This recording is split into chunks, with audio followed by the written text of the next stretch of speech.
सुप्रभात कक्षाया।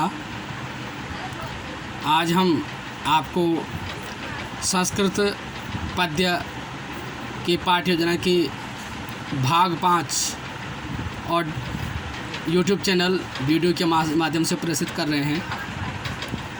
इसमें हमने भाव व्याख्या तक आपको बता दिया था। आदर्श वाचन के साथ भाव व्याख्या, मौन वाचन और भाव विश्लेषणात्मक प्रश्न, यह आपको बता दिया था। अब आज है काव्यानुभूति प्रश्न। हिंदी में है काव्यानुभूति प्रश्न, तो संस्कृत में हुआ काव्यानुभूति प्रश्न विसर्ग। शिक्षण बिंदु है काव्यानुभूति प्रश्न, काव्यानुभूति के प्रश्न। अब इसमें शिक्षण लक्ष्य व्यावहारिक उद्देश्य है ज्ञानात्मक जो हमें नॉलेज देता है। नॉलेज इस पावर, ज्ञान में शक्ति होती है। और छात्र अध्यापक क्रियाएं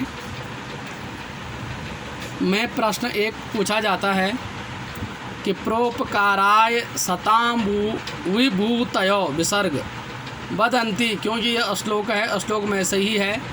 क्योंकि काव्य की अनुभूति वाले प्रश्न, जिससे काव्य में अनुभूति आनंद की प्राप्ति होती है, तो प्रोपकाराय सतां विभूतयो अर्थो वदन्ति। प्रश्नवाचक। अब छात्र क्रियाएं हैं। उत्तर, सज्जनों की संपत्तियां परोपकार के लिए होती हैं। ये छात्र उत्तर देता है। उत्तर प्रश्न पूछना, उत्तर और लेने की कला आपको बताई है विद्यार्थियों से किस प्रकार पूछते हैं। तो सज्जनों की संपत्तियां परोपकार के लिए होती हैं। और विधि ऑब्लिक प्रविधि ऑब्लिक सहायक सामग्री है। प्रश्नोत्तर विधि पूर्ण विराम, श्याम पर सारांश कुछ नहीं है, मूल्यांकन कुछ नहीं है। अब काव्यानुभूति की प्रश्न में ज्ञानात्मक मोहलंत, अब आता है बोधात्मकम मोहलंत। ये शिक्षण बिंदु है काव्यानुभूति प्रश्न। शिक्षण लक्ष्य व्यावहारिक उद्देश्य है बोधात्मक, और जो प्रश्न बौद्ध शक्ति का विकास करती है। प्रश्न 2, गुणेष्वेवं ही कर्तव्यो प्रयत्नः पुरुषे सदा कः अर्थः। गुणेष्वेवं ही कर्तव्यः प्रयत्नः पुरुषे सदा कः अर्थः। प्रश्नवाचक। छात्र क्रिया, छात्र उत्तर देता है। मनुष्यों के द्वारा सदैव ही गुणों को करने में प्रयत्नशील रहना चाहिए। मनुष्यों के द्वारा सदैव ही गुणों को करने में प्रयत्नशील रहना चाहिए। अब ये विधि ऑब्लिक प्रविधि ऑब्लिक सहायक सामग्री है। प्रश्नोत्तर विधि, क्योंकि प्रश्न उत्तर पूछा जा रहा है। श्याम पर सारांश कुछ नहीं है, मूल्यांकन कुछ नहीं है। तो ये प्रश्न आपको मिल जाएंगे श्लोक को पढ़ करके। फिर है सृजनात्मक, जो सीखने की शक्ति का विकास करते हैं। क्योंकि शिक्षण बिंदु है काव्यानुभूति प्रश्न।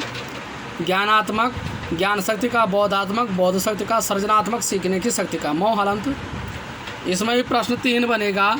छात्र अध्यापक क्रियाएं, ये प्रश्न 3 आपके लिए छोड़ा गया है। आप खुद निर्माण करेंगे, प्रश्नवाचक बनाएंगे।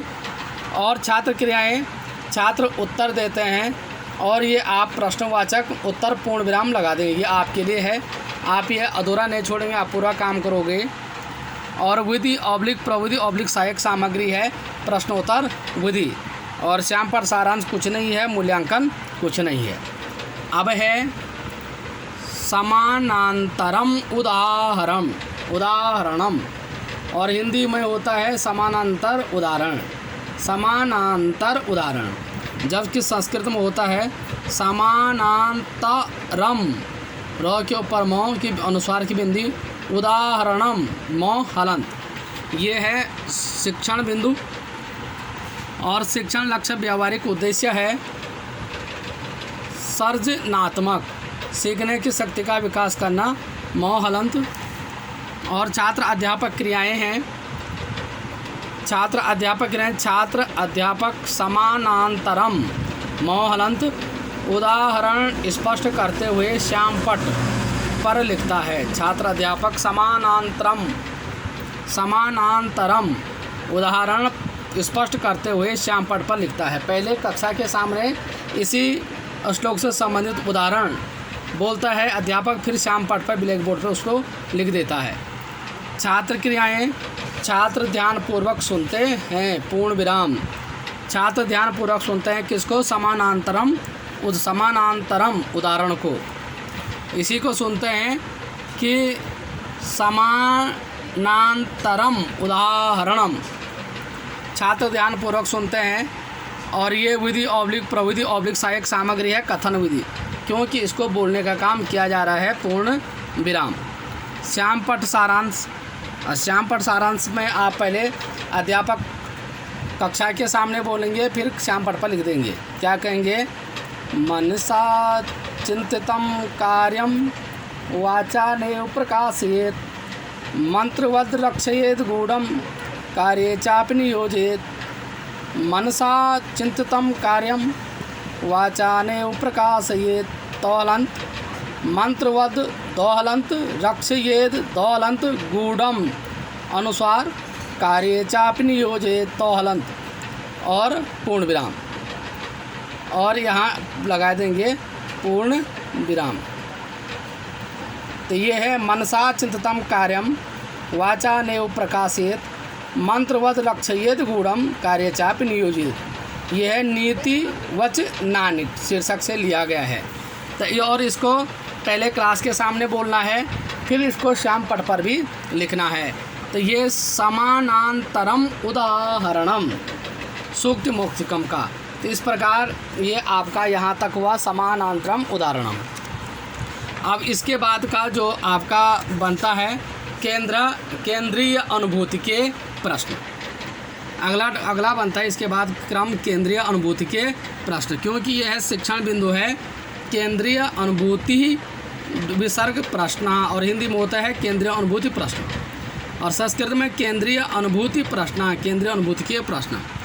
शिक्षण लक्ष्य व्यावहारिक उद्देश्य है ज्ञानात्मकम मोहलंत, ज्ञानात्मकम मोहलंत। और छात्र अध्यापक क्रियाएं हैं सूक्ति मौक्तिकम मोहलंत पाठे कस्य शिक्षा ददाति। सूक्ति मौक्तिकम मोहलंत पाठे कस्य शिक्षा ददाति प्रश्नवाचक। और छात्र क्रियाएं सूक्ति मौक्तिकम मोहलंत पाठे नैतिक शिक्षा ददाति पूर्ण विराम। सूक्ति मौक्तिकम मोहलंत पाठे नैतिक शिक्षा ददाति। विधि ऑब्लिक प्रविधि ऑब्लिक सहायक सामग्री प्रश्नोत्तर विधि पूर्ण विराम। और फिर ये इससे आगे श्याम पट सारांश कुछ नहीं है, मूल्यांकन कुछ नहीं है। अब आता है केंद्रीय अनुभूति प्रश्न। शिक्षण बिंदु शिक्षण लक्ष्य ऑब्लिक व्यावहारिक उद्देश्य बोधात्मकम मोहलंत। छात्र अध्यापक क्रियाएं प्रश्न 2 सूक्ति मौक्तिकम मोहलंत पाठे कस्य पुरुषे स्वभावाम वर्णम अकरोत् तौहलंत। सूक्ति मौक्तिकम पाठे कस्य पुरुषे स्वभावाम वर्णम अकरोत् तौहलंत प्रश्नवाचक। और छात्र क्रियाएं हैं सूक्ति मौक्तिकम मोहलंत पाठे परोपकारी पुरुषः विसर्ग स्वभावे वर्णम मोहलंत अकरोत्। तो ये भी होगा आपका विधि ऑब्लिक प्रविधि ऑब्लिक सहायक सामग्री प्रश्नोत्तर विधि। तो ये ज्ञानात्मक बोधात्मक का हुआ केंद्रीय अनुभूति के प्रश्न। और केंद्रीय अनुभूति के प्रश्न मतलब नाम से ही स्पष्ट होता है केंद्रीय, केंद्र संबंधी। और आपने ऐसे प्रश्नों का निर्माण करना है जिसका उत्तर छात्र दे सकें। हालांकि मैंने ये संस्कृत में लिखा है, अगर आपको कोशिश करनी है आ जाता है अच्छी बात है, नहीं तो आप हिंदी का भी प्रयोग कर सकते हैं। ये रहा आपका केंद्रीय अनुभूति प्रश्न, केंद्रीय अनुभूति के प्रश्न। अब इसके बाद आता है आपका सस्वर वाचनम, सस्वर वाचन। शिक्षण बिंदु है सस्वर वाचनम, सस्वर वाचन। शिक्षण लक्ष्य ऑब्लिक व्यावहारिक उद्देश्य है कौशलात्मकम। और कौशलात्मक क्या है? छात्र अपनी वाचन क्षमता का विकास करते हैं, वाचन पढ़ने की क्षमता का विकास करते हैं पूर्ण विराम। छात्र अध्यापक क्रियाएं छात्र अध्यापक छात्रों को आदर्श वाचन का अनुकरण पाठ करने का आदेश देता है। पहले आदर्श वाचन छात्र अध्यापक आदर्श वाचन करता है और आदेश देता है छात्र अध्यापक किसको, छात्रों को अनुकरण अतः उनकी नकल करने पाठ करने का आदेश देता है। तो छात्र अध्यापक छात्रों को आदर्श वाचन का अनुकरण पाठ करने का आदेश देता है। छात्र क्रियाएं, छात्र अनुकरण वाचन करते हैं पूर्ण विराम। छात्र अनुकरण जैसे इस प्रकार से गुरुजी पढ़ते हैं उसी प्रकार से छात्र भी पढ़ते हैं। विधि ऑब्लिक प्रविधि ऑब्लिक सहायक सामग्री है वाचन विधि पूर्ण विराम। विधि ऑब्लिक प्रविधि ऑब्लिक सहायक सामग्री है वाचन विधि पूर्ण विराम। श्याम पाठ सारांश कुछ नहीं है, मूल्यांकन कुछ नहीं है। अब है इसी में ये था आपका ससुरवाचन। ससुरवाचन क्यों करवाया गया है, रसानुभूति के प्रश्न के लिए। और आपने सिर्फ ससुरवाचन यहाँ पर दोबारा बच्चों से करवाना नहीं है, क्योंकि आपने रसानुभूति प्रश्न ये तो पाठ योजना में लिखा गया है, लेकिन रसानुभूति के प्रश्न अगर आपने किसी से पूछ लिया तो वो तभी बोल सकता है बालक छात्र छात्रा जब पहले वह उस कविता की पंक्तियों को बोलेगा। इस प्रकार आपको आज का इतना ही। और आपको बाएं हाथ से इस प्रकार से किताब पकड़नी है, ये अंगूठा बीच में रखना है और 2-3 उंगलियां ये पीछे रखनी है। अपने से 12 इंच दूर किताब होनी चाहिए, 45 अंश का कोण बनाता हुआ। और ये आपको इस प्रकार से किताब पकड़नी होगी बाएं हाथ से। और आप हिंदी गद्य, हिंदी पद्य और हिंदी व्याकरण, संस्कृत पद्य की पाठ्य योजना का आप निर्माण करेंगे। और मेरे चैनल को आप सब्सक्राइब करना ना भूलें, शेयर करें, लाइक करें और सब्सक्राइब आप ज़रूर करें ताकि आने वाले वीडियो को आप देखें। और बीएड के छात्र अध्यापक छात्रा अध्यापिका इस वीडियो को नहीं देख रहे हैं आप लोग, या आपके व्यू नहीं आ रहे हैं और आपके लिए ही अच्छा है। तो आज का इतना ही। पुनः कल हम भाग 6 के साथ उपस्थित होंगे। आज ये हिंदी पद्य का भाग 5 संस्कृत। धन्यवाद।